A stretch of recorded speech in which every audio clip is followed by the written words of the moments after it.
नमस्कार विद्यार्थी मित्रांनो, आज आपल्याला इयत्ता 9वीची मराठी विषयाची कृतीपत्रिका म्हणून पाहायची आहे. याच कृतीपत्रिकेला प्रश्नपत्रिका असे म्हटलं जातं. म्हणून ही कृतीपत्रिका म्हणजेच प्रश्नपत्रिका 80 मार्काची आहे. 20 मार्काची तोंडी परीक्षा आणि 80 मार्काची आपली ही कृतीपत्रिका हा 100 मार्काचा म्हणून आपला विषय. आणि मग आता या प्रश्नपत्रिकेच्या स्वरूपात विषय आपण आता सविस्तर आढावा घेऊया. या कृतीपत्रिकेमध्ये म्हणून 5 विभाग आहेत. पहिला गद्य, दुसरा पद्य, तिसरा स्थूल वाचन, चौथा भाषा अभ्यास, 5वा उपयोजित लेखन. आता यातला विभाग पहिला जो आहे त्या विभागाविषयी आपण माहिती घेऊया. विभाग पहिला जो आहे तो मूळ गद्य असा आहे आणि तो 18 गुणांचा आहे. म्हणून हा विभाग पहिला जो गद्य आहे तो कशावर असतो तर आमच्या पाठ्यपुस्तकामध्ये जेवढे काही धडे आहेत या धड्यातला कुठला तरी एक उतारा या गद्य विभागामध्ये विचारला जातो. म्हणजे आमच्या पाठ्यपुस्तकामध्ये जेवढे गद्यपाठ आहेत त्यापैकी या ठिकाणी म्हणून या गद्य विभागामध्ये 2 उतारे दिले जातात. एक अपठित उतारा असतो, म्हणजे 2 पठित उतारे असतात, एक अपठित उतारा असतो.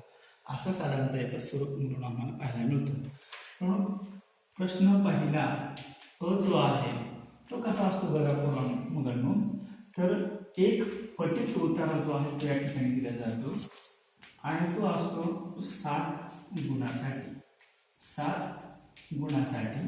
आता पठित उतारा म्हणजे काय तर म्हणून पठित उतारा म्हणजे आपण याच्या अगोदर वाचलेला, पाहिलेला, आपण वर्गामध्ये शिकलेला जो पाठ असतो, आपल्याला जो पाठ शिकवलेला असतो त्याच पाठातला एक उतारा जो आहे तो असतो आणि तो उतारा 130 ते 150 शब्दाचा साधारणतः असतो. म्हणजे शब्द मर्यादा किती आहे 130 ते 150 शब्द संख्या म्हणून त्या उताराची किमान असायला हवी.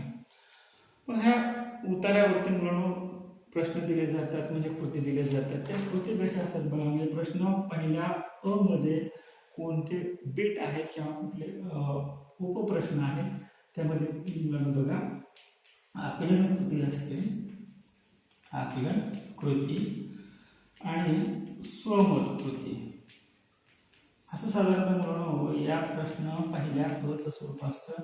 आता आकलन कृती कसं असतं 2 मार्काच्या 2 आकलन कृती असतात. आता आकलन कृती म्हणजे काय बघा.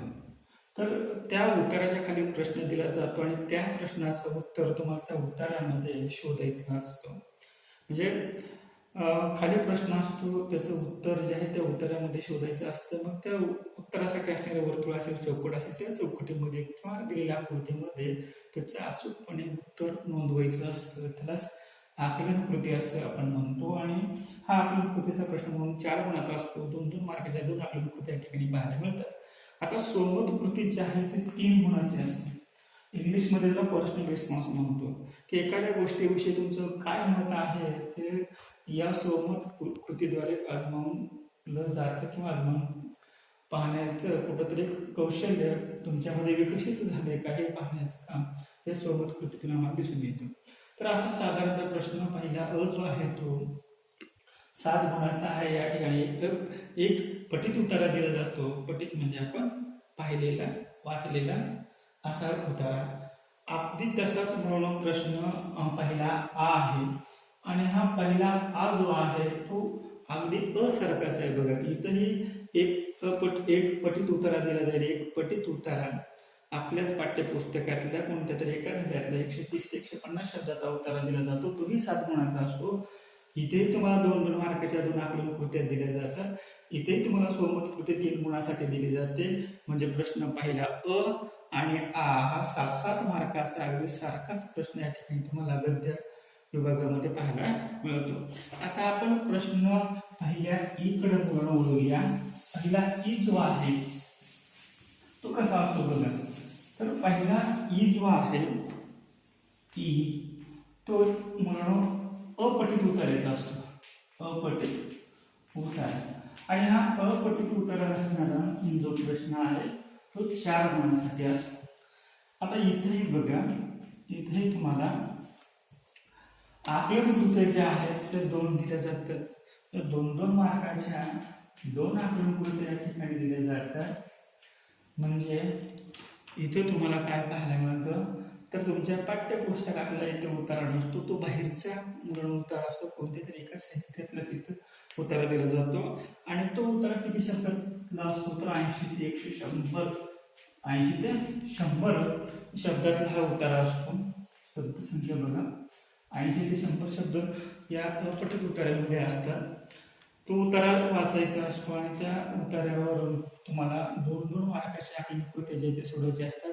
म्हणजे मी मला सांगितल्याप्रमाणे खाली प्रश्न असतो, त्या प्रश्नाचे उत्तर त्या अपठित उत्तरामध्ये शोधायचे असतात. असा साधारणतः म्हणून प्रश्न पहिला ई अपठित उत्तराचा उत्तरा जो आहे तो आपण पाहिला, तो 4 गुणाचा आहे. आता आपण विभाग 2 कडे वळूया. विभाग 2 जो आहे बघा, विभाग 2 जो आहे त्याचं नाव आहे म्हणून पद्य. पद्य म्हणजे काय तर कविता. म्हणून विभाग 2 जो आहे तो पद्य आणि तो किती मार्काचा आहे तर म्हणून 16 गुणांचा आहे. म्हणजे आमच्या पाठ्यपुस्तकामध्ये ज्या कविता आहेत त्या कविता या 16 गुणांसाठी आहेत. त्यामुळे याचं स्वरूप मुलांना कसं आहे बघा, प्रश्न दुसरा इथंही बघा विभाग 1 सारखं आ ई असे प्रश्न आहेत.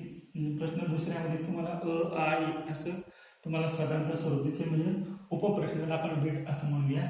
या ठिकाणी तुम्हाला काय पाहायला मिळेल म्हणून तर एक तुम्हाला कविता दिली जाते, एक कविता दिली जाते आणि ती 8 गुणांसाठी असते. मग या कवितेमध्ये बघा पूर्ण कविता आपल्या पाठ्यपुस्तकातली पूर्ण कविता दिली जाते आणि ती कविता देऊन तुम्हाला खाली प्रश्न विचारले जातात, म्हणजे कृती विचारल्या जातात. यामध्ये काय असतं बघा तर आकलन कृती असते, आकलन कृती असते. 2 मार्काच्या 2 आकलन कृती तुम्हाला या ठिकाणी पाहायला मिळतात. म्हणजे 4 मार्कासाठी आकलन कृती तुम्हाला या ठिकाणी पाहायला मिळेल. म्हणजे तुम्हाला सांगितल्याप्रमाणे वर कविता दिली जाते, त्या कवितेवर आधारित खाली प्रश्न असतात आणि त्या प्रश्नाचे उत्तर तुम्हाला कवितेमध्ये शोधून लिहायचे असतात.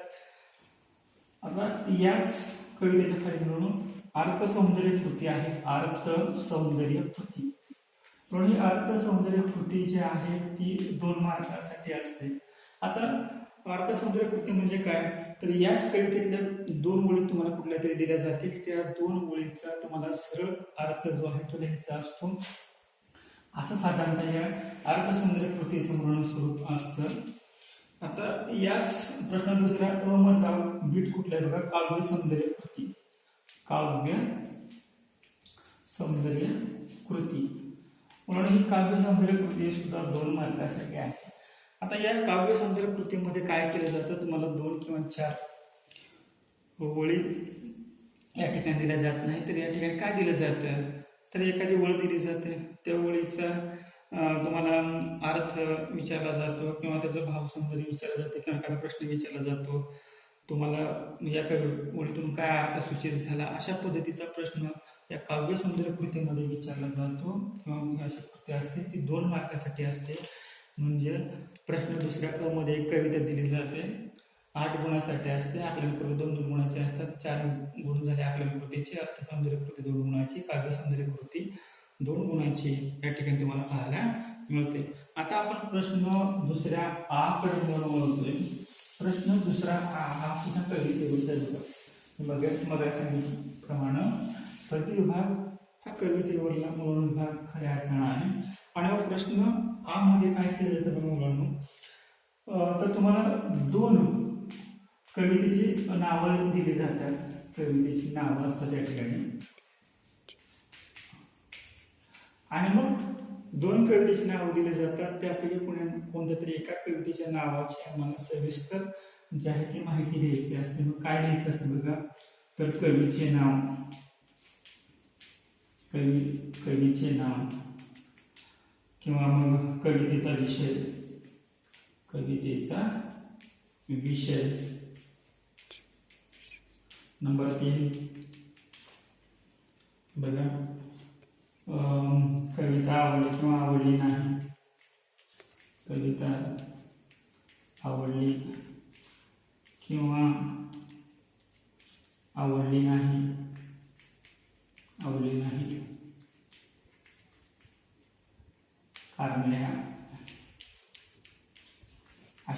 मुलांना या ठिकाणी दिली जाते. हा 1 मार्कासाठी प्रश्न आहे, हा 1 मार्कासाठी प्रश्न आहे आणि हा 2 मार्कासाठी मुलांना प्रश्न आहे. म्हणजे तुम्हाला या ठिकाणी प्रश्न दुसऱ्यामध्ये 2 कवितेची नावं दिली जातात. त्यापैकी कुठलं तरी एक नाव जे आहे ते सिलेक्ट करायचं असतं, निवडायचं असतं आणि अशा 3 कृती तुम्हाला दिल्या जातात. त्या कवितेचा कवी कोण आहे बाबा, कवितेचा विषय काय आहे, कवितेचा विषय काय आहे, ती कविता तुम्हाला प्रस्तुत कविता आवडली किंवा आवडली नाही त्याचं कारण तुम्हाला लिहावं लागेल. असा 2 गुणाचा म्हणून हा प्रश्न या ठिकाणी प्रश्न दुसऱ्या आ मध्ये विचारला जातो. आता आपण म्हणून प्रश्न दुसरा ई कडे वळणार आहोत. प्रश्न दुसरा ई सुद्धा म्हणून 4 गुणासाठी बघा, 4 गुणासाठी असणारा हा प्रश्न दुसरा ई. त्याचं नाव आहे रसग्रहण.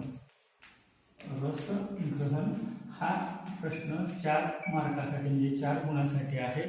या ठिकाणी काय विचारलं जातं मुलांना रसग्रहणामध्ये, 2 किंवा 4 कवितेच्या ओळी दिल्या जातात आणि मग त्या कवितेच्या ओळीवर नुसार किंवा ओळीवरून तुम्हाला काय लिहायचं असतं, तर तुम्हाला या ठिकाणी मुलांना आशय सौंदर्य लिहायचं असतो, काव्य सौंदर्य लिहायचं असतं, भाषिक वैशिष्ट्य तुम्हाला लिहायचं असतं. म्हणजे जसा पूर्वी संदर्भाशी स्पष्टीकरणाचा प्रश्न होता, संदर्भ म्हणजेच आजच्या भाषेत यावर्षी तुम्हाला आशय सौंदर्य असं म्हटलं जातं.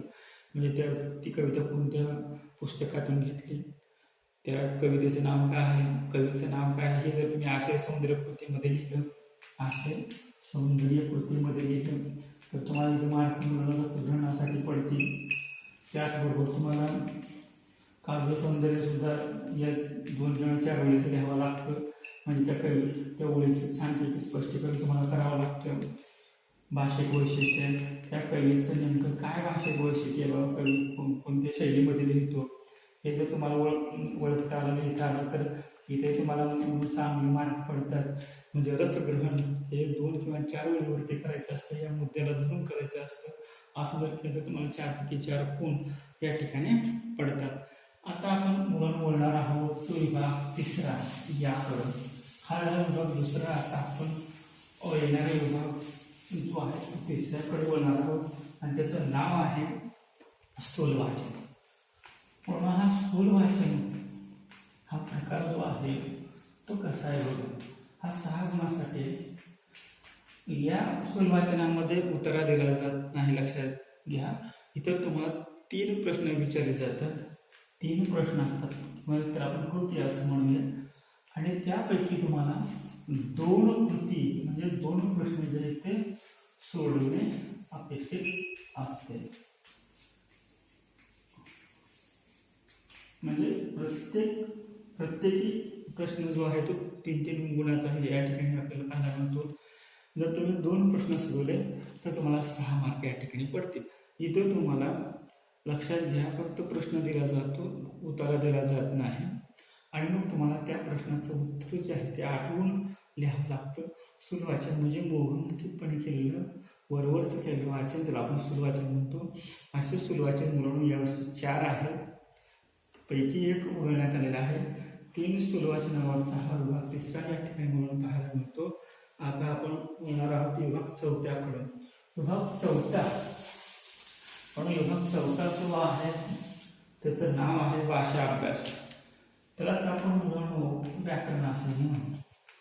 भाषा अभ्यासाला व्याकरण असा म्हणू शब्द आहे आणि भाषा अभ्यासाचा हा विभाग जो आहे तो 16 मार्काचा आहे. या 16 गुणासाठी हा विभाग 4था म्हणून पाहायला मिळतो. इथं तुम्हाला पैकीच्या पैकी मार्क म्हणून पडतात. आता या प्रश्न 4थ्या मध्ये अ आणि आ आहे. मग अ जो आहे तो कशावर आहे बघा, तर व्याकरण घटकावर आधारित कृती. प्रश्न 4था जो आहे तो कशावर आहे, तर व्याकरण घटकावर आधारित कृती. ही व्याकरण घटकावर आधारित कृती असणारा प्रश्न आहे. किती गुणांचा आहे, 8 गुणांचा आहे. पण या वर्षी व्याकरण घटकावर आधारित कृतीमध्ये काय आहे, तर अलंकार आहे, तो 2 मार्कासाठी आहे बघा. त्यानंतर वृत्त आहे, हे 2 मार्कासाठी आहे. नंबर 3 वाक्प्रचार आहे, तो 4 मार्कासाठी मुलांना आहे बघा. यामध्ये तुम्हाला जे अलंकार आहेत ते अलंकार 2 मार्कासाठी आहेत. व्रत, आर्य, दिंडी व्रत आहे. वाक्प्रचार 4 दिले जातील. त्यापैकी 2 वाक्प्रचारचा अर्थ सांगून वाक्यात उपयोग करायचा असतो. असा प्रश्न मुलांना 4 गुणाचा असतो. असा प्रश्न 4 व्याकरण घटकावर आधारित असणारा कृती 6 आहे. आता आपण म्हणून प्रश्न 4 आकडे बोलणार आहोत. प्रश्न 4 आ, याचं नाव मुलांना आहे भाषिक घटकावर आधारित कृती. भाषिक घटकावर आधारित कृती असं त्याचं नाव आहे आणि तोही प्रश्न मुलांना 8 गुणांसाठी आहे. मग यामध्ये काय काय आहे बघा. याच्यामध्ये तर शब्दसंपत्ती नावाचा घटक आहे आणि तो आहे 4 गुणासाठी. तर 4 गुणासाठी असणारा प्रश्न. मग यामध्ये शब्दसंपत्तीमध्ये काय आहे तर मुलांना समानार्थी शब्द आहे, समानार्थी शब्द आहे, विरोधार्थी शब्द आहे, विरोधार्थी शब्द आहे, समानार्थी शब्द, विरोधार्थी शब्द, असे त्यामध्ये मुलांना उपप्रकार जे आहेत ते आपल्याला पाहायला मिळतात. त्याचबरोबर मुलांना शब्द समूहाबद्दल एक शब्द लिहा. शब्द समूहाबद्दल एक शब्द लिहा, एक शब्द लिहा. आणि आणखी एक मुलांना प्रकार यामध्ये आहे तो आहे शब्दातील अक्षरापासून अर्थपूर्ण शब्द तयार करा. शब्दातील अक्षरापासून अर्थपूर्ण शब्द तयार करा. अर्थपूर्ण शब्द तयार करा. असे मुलांना प्रकार जे आहेत या शब्दसंपत्ती मध्ये अवश्य आहेत. एक मार्गासाठी हा मुलांना प्रकार विचारला जातो. त्याला म्हणून आता शब्दसंपत्ती हा प्रश्न 4 आ मध्ये आहे. आणखी मुलांना त्यामध्ये आहे गीत आहे या प्रश्न 4 आ मध्ये. मग त्यामध्ये बघा लेखन नियमानुसार लेखन नियमानुसार लेखन. आता लेखन नियमानुसार लेखन हा जो प्रश्न आहे तो 2 गुणांसाठी आहे. मग यामध्ये काय दिलं जातं मुलांना तर अचूक शब्द ओळखा किंवा मग वाक्य दिलं जातं त्या वाक्यातले 2 शब्द जे आहेत ते चुकीचे असतात. शुद्ध लेखनाच्या नियमानुसार ते शब्द दुरुस्त करून वाक्य तुम्हाला पुन्हा लिहायचं असतं त्याला आपण लेखन नियमानुसार लेखन असं म्हणतो. हा प्रश्न म्हणून किती मार्कासाठी आहे तर 2 मार्कासाठी आहे. विरामचिन्ह हाही मुलांना घटक जो आहे तो 1 मार्कासाठी आहे, 1 गुणासाठी. बघा तुम्हाला विरामचिन्ह दिले जातील त्याच्यापुढे नावं विचारली जातील किंवा नावं दिली जातील. त्याच्यापुढे तुम्हाला विरामचिन्ह जे आहेत ते टाकावे लागतील किंवा न्यावे लागतील, दाखवावे लागतील. किंवा मग एखादं वाक्य दिलं जाईल त्या वाक्यामध्ये तुम्हाला योग्य त्या विरामचिन्हाचा वापर जो आहे तो या ठिकाणी करावा लागेल. तो प्रश्न विरामचिन्हाचा 1 मार्कासाठी आहे. आता शेवटचा यातल्याकडे बघा पारिभाषिक शब्द. आता पारिभाषिक शब्द हा जो घटक आहे किंवा हा प्रकार जो आहे तो सुद्धा 1 मार्कासाठी. बघा 1 गुणासाठी. मग पारिभाषिक शब्द म्हणजे काय तर 2 इंग्रजी शब्द दिले जातात आणि त्या शब्दाचा मराठीतून अर्थ आम्हाला लिहायचा असतो. आपल्या प्रमाण भाषेमध्ये अर्थ जो आहे तो लिहायचा असतो. त्यास पारिभाषिक शब्द असं म्हटलं जातं. विभाग 4 पर्यंत आपण पाहिलं. आता पुढला जो विभाग 5वा आहे तो पुढल्या याच्यामध्ये पाहू, पुढल्या सत्रात पाहूया. नमस्ते.